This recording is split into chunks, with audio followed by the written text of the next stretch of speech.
Thank you. So the question is that this bill be read a second time. I give the call to the member for Hasluck. Thank you, Deputy Speaker. Defence is a primary duty of government. In September 2022, the Albanese Labor government, as one of our first actions, asked the Joint Standing Committee on Foreign Affairs, Defence and Trade to inquire into how Australia makes decisions to send service personnel into international armed conflict. We do, of course, have oversight already through parliamentary debate and Senate estimate processes, plus the Foreign Affairs, Defence Trade Committee. However, that committee, chaired by my colleague, the member for Bruce, judged that these processes are not sufficient. The committee saw a need for the parliament to be able to examine defence projects and defence strategy in detail within a classified setting. Recommendation 6 of the 7 recommendations of the committee's report was for the establishment of a new, dedicated statutory committee focused on defence, the Joint Standing Committee on Defence, which is, of course, the subject of this present bill. The coalition members of that committee supported the recommendation. Indeed, this isn't the first time the Foreign Affairs, Defence and Trade Committee has made this very recommendation.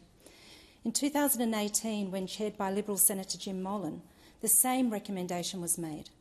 Senator Molan called it a sensible and a critical important reform and recommended that strategy should be its focus. I agree.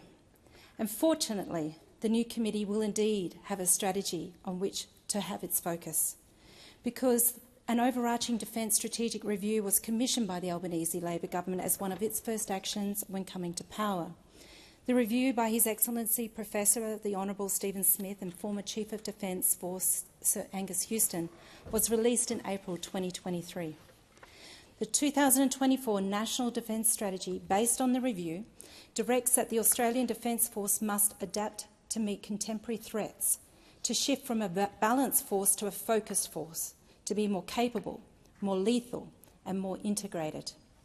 The strategy is one of denial that envisages an ADF fulfilling 5 tasks: for defending Australia and our immediate region, deterrence through denial, protecting our trade connections, investing in our regional relationships and contributing to a rules-based order.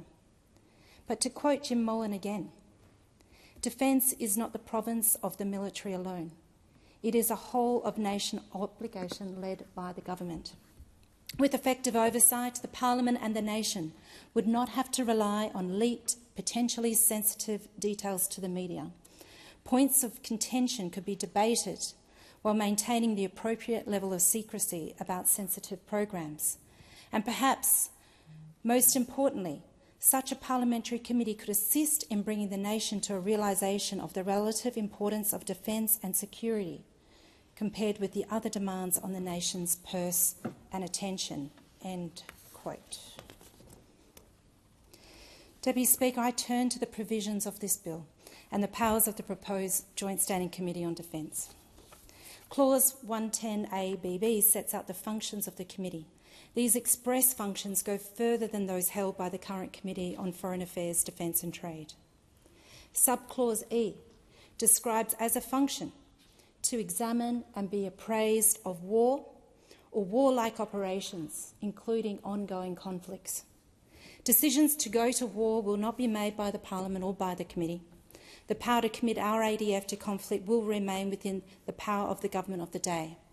This is a constitutional power. Recent examples of commitments of troops other than for peacekeeping operations are Afghanistan in 2001 and the Second Gulf War in 2003. But what this committee does provide is a way for the Parliament to afford appropriate scrutiny of the decisions taken by the government in relation to war and warlike operations. Governments may, of course, decide to engage the committee, moreover, prior to a commitment. Sometimes the commitment of troops is fairly unanimous in the Parliament and in the community, but there have been other occasions when the commitment of troops has been a contested space. The commitment of forces by Prime Minister Howard in 2003 in Iraq is an example of a contested decision. In retrospect, much about that decision can be faulted, and it is hard to draw a line between that war and Australia's national interest. Labor voted against a motion in the House which supported the commitment of troops. Since that time, it has been broadly recognised that greater parliamentary scrutiny of Australia's military actions and preparedness is warranted, both from the point of view of allowing for better accountability in a parliamentary democracy, and also because such greater scrutiny can be expected to create an environment whereby better decisions are made, knowing that greater scrutiny will be applied.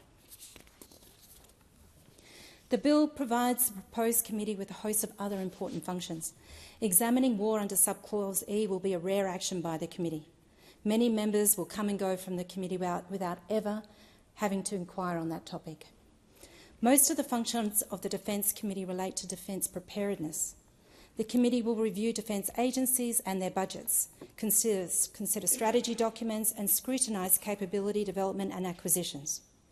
On the subject of acquisitions, the Deputy Prime Minister and Defence Minister stated yesterday in an interview that defence contracting is the space within government where you have the greatest exposure to the private sector. He was speaking with reference to the Tallis matter, which has been referred to the National Anti-Corruption Commission, where there were allegations of kickbacks for a contract. Defence contracts are always serious decisions and often involve huge amounts of money. They are the biggest single spends we see. The Defence Committee under subclauses A and C of the bill will be charged with reviewing expenditure and scrutinising acquisitions. This function will add to the necessary robust processes that the Deputy Prime Minister and Defence Minister stated is essential to provide public confidence. Nor can other committees fully fulfil this function. This month, the Joint Committee of Public Accounts and Audit reported on the defence major projects for 2021 through to 2023, including an examination of the Hunter-class frigate project. The recommendations make it clear that greater scrutiny and timely reporting is needed, but the Public Accounts and Audit Committee managed their work without the special access to classified information that the Defence Committee will have. And having held a security clearance before in a past role, I can attest that anything classified is worth knowing. And being able to scrutinise whether our spending in defence will produce a national capability that can deter conflict and, when it's deployed, be able to win, requires ongoing and consistent consideration and oversight. Around Anzac Day this year, I published an article on the Battle of Rabaul in 1942, something that I've referred to in this place as well. I was driven to write on that battle for a number of reasons. The fact that it was a pivotal but largely forgotten defeat that set the stage for the attack on Darwin. My own interest in having served in the Army Reserves, my father and grandfather's service, and also because my husband grew up there. But over all of this, I felt that the Battle of Rabaul serves to remind us now, at this point in time and in this global environment, of the need for forward posture, and that our interests extend far beyond our borders and mingle with the interests of our neighbours. Preparedness for conflict in today's world is built in cooperation and a care that extends well north of Australia. The Defence Committee will play a role in ensuring that this is not forgotten or minimised and is reflected in our long-term decision-making. The bill provides the committee with a number of other functions too in relation to both preparedness and personnel. Subclause D covers matters relating to defence personnel and veterans. Our preparedness always depends on our people, and the Defence Committee can be another way in which we ensure that each and every enlisted person has the best support in place to enable them to fulfil their duty and love their career. I'm particularly pleased to see that Veteran Affairs is included, as the interest of our personnel after their service is complete needs to be an integral part of how we think about the ADF as a whole. The committee will also, under Subclause G, examine the reports of any relevant Royal Commission. And Australia has a really proud history of joint exercises with our neighbours and partners.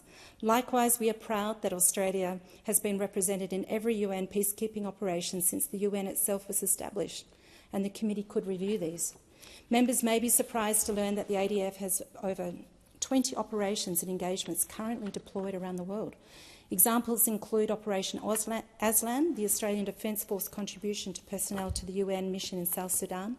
Another is Operation Paladin, the ADF support to the UN Truce Supervision Organisation whose activities are spread across Egypt, Israel, Jordan, Lebanon and the Syrian Arab Republic, and Operation Southern Discovery, which is the ADF contribution to the Australian Antarctic Program. These operations and activities are essential to the furtherance of peace around the world and part of the way in which we as a country take part as good global citizens.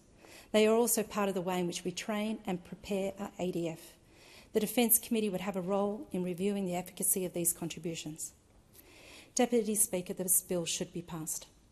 The coalition members of that committee supported the recommendation to create this new committee, so it was disappointing to hear of their late opposition. I've read the member for Canning's odd justification for their position. The coalition want to amend the legislation to target and obviate a particular political party and particular independents. How does the member for Kennedy feel about this amendment? The member for Clare, the member for Monash? There is some collective memory in these walls of this place that the coalition would like to ban the Communist Party as well. Maybe they should add that to their amendment. The member for Canning should not come into this place with amendments he knows are undemocratic and merely political. The safeguards around the operation of this committee are such that it will operate within an environment congruent with that of the Parliamentary Joint Committee on Intelligence and Security. The member for Canning knows this. He knows that committee well enough. He's on it, and he's chaired it. He knows full well that the provisions of Section 28 of the Intelligence Services Act are being repeated here for this bill, and he needs to treat this bill with the seriousness it requires and support it.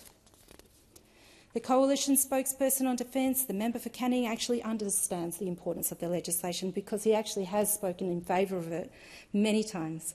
In 2020, the member for Canning said parliamentary scrutiny of defence is broken and needs fixing, and further that there was no independent Joint Defence Committee where tough questions can be asked. Of course, the member was a member of a governing party then, which for 9 years could have created this committee. The opposition talk a big game on defence matters, but are apparently a little lukewarm when it comes to actually improving our defence forces and their decisions with better scrutiny. In any event, placing the word opposition in legislation, even if it could be defined as fraught. We know who the opposition parties are today, but we don't know the future. Perhaps after the election next year there will be a split of the Liberal Party, where we'll have a Conservative Party and a real Liberal Party will emerge. You're smiling at that. You like that, Mr. Wallin. One of which perhaps doesn't even support nuclear power. Perhaps the Nationals and the Liberals won't be in coalition anymore to either. So prescribing which parties or mix of parliamentary members should be represented is undemocratic.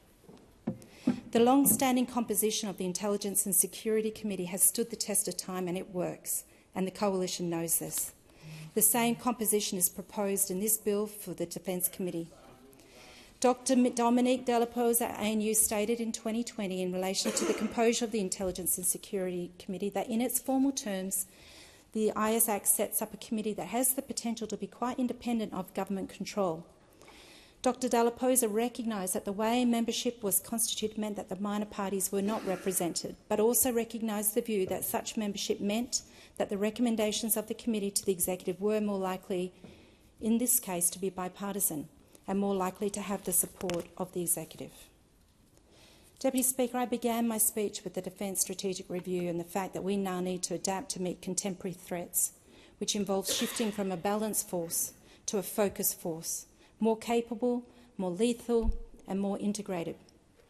Integration is vital, and it also portrays the fact that conflict is a more complex space than it has ever been. Greater scrutiny needs to be part of ensuring we are ready for the world as it is, and also for how it is changing. And this committee, which many members have sought to create for some time, is now needed more than ever. The bill should be passed.